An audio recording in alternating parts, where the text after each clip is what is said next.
കളിപ്പാട്ടത്തിൽ ചവിട്ടി പിതാവ് വീണു. കയ്യിലുണ്ടായിരുന്ന 4 വയസ്സുകാരന് ദാരുണാന്ത്യം.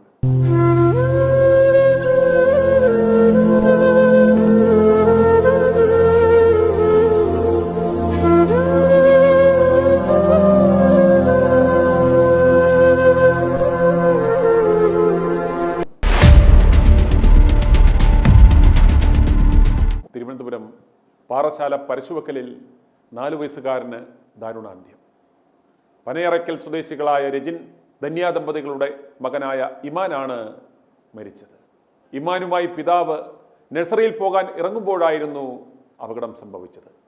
കുട്ടിയെ ഒക്കത്തിരുത്തി നഴ്സറിയിലേക്ക് പോകാൻ പുറത്തേക്കിറങ്ങിയ പിതാവ് കളിപ്പാട്ടത്തിൽ ചവിട്ടി താഴേക്ക് വീഴുകയും ഈ സമയത്ത് കുട്ടി ഒക്കത്തു നിന്നും തെറിച്ചു വീഴുകയും കുട്ടിയുടെ തലയ്ക്ക് ഗുരുതര പരിക്കേൽക്കുകയുമായിരുന്നു. ഇമാനെ ഉടനെ തന്നെ തിരുവനന്തപുരം SIT ആശുപത്രിയിൽ പ്രവേശിപ്പിക്കുകയും അടിയന്തര ശസ്ത്രക്രിയയ്ക്ക് വിധേയനാക്കുകയും ചെയ്തെങ്കിലും ഇന്നലെ വൈകിട്ടോടെ കുട്ടി മരിക്കുകയായിരുന്നു. പാറശാല പോലീസ് അസ്വാഭാവിക മരണത്തിന് കേസെടുത്തു.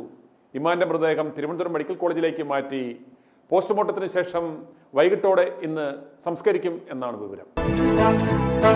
i2i News, an eye for truth.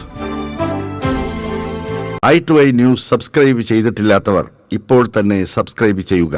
Notification ലഭിക്കുവാൻ ബെൽ ബട്ടണും അമർത്തുക.